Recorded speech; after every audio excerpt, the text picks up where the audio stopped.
Bonjour à tous les futurs collégiens. Alors voici une petite vidéo pour vous présenter le carnet de correspondance qui sera votre passeport durant tout votre collège. Vous avez ici des exemples de tous les carnets de correspondance qui ont existé au travers des âges, des plus vieux à des plus récents. Vous voyez ici certaines couvertures qui ont été faites par des élèves et mis au concours et ensuite élues pour être la couverture du carnet de correspondance de l'année. Bien, maintenant je vais vous expliquer un petit peu le fonctionnement d'un carnet de correspondance. Vous avez ici le dos d'un carnet de correspondance. Les pastilles, ici, vous serez soit pastille verte, soit pastille jaune, soit pastille rouge. Le fonctionnement, c'est que si vous êtes pastille verte, vous restez au collège durant votre emploi du temps. Et si votre professeur est absent, alors vous pouvez sortir sans autre autorisation de vos parents. Si vous êtes pastille jaune, vous êtes au collège suivant votre emploi du temps. Et si votre professeur est absent, alors vous devrez rester tout de même si le cours est annulé. Si vous êtes pastille rouge, ce sera le cas si jamais vous prenez les transports scolaires notamment. Dans ce cas-là, vous devrez rester depuis le matin 8 h jusqu'au soir 17 h tous les jours de la semaine.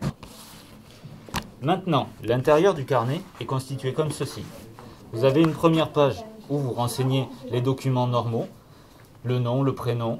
Vous avez aussi les personnes à prévenir en cas de problème ou tout simplement les informations d'usage. Cette page est assez importante.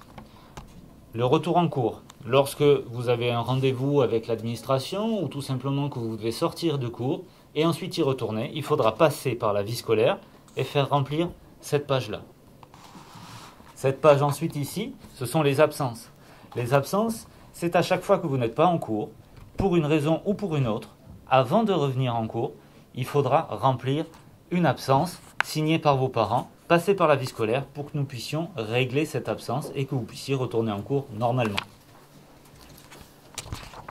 Cet onglet-là, ce sont les retards. Ça fonctionne un petit peu comme les absences, mais c'est si jamais vous êtes 10 minutes en retard parce que la voiture a un problème pour démarrer, vous remplissez le retard avec vos parents, vous passez par la vie scolaire et on vous fait retourner en cours.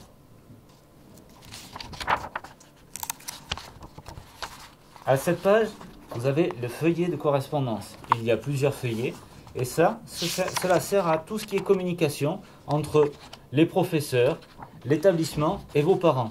Que ce soit dans le sens l'établissement ou les professeurs qui ont quelque chose à dire à votre famille, ou l'inverse, votre famille qui a besoin de dire quelque chose à un des professeurs. Et en dernier, ici, je vous présente la page des passages à l'infirmerie. Si jamais vous avez un petit bobo, un mal de tête, quelque chose et que vous avez besoin de voir l'infirmière, alors vous devrez passer par la vie scolaire, remplir les petites cases et quand vous sortez de l'infirmerie, repasser par la vie scolaire pour que vous puissiez ensuite revenir en cours de manière normale et réglée.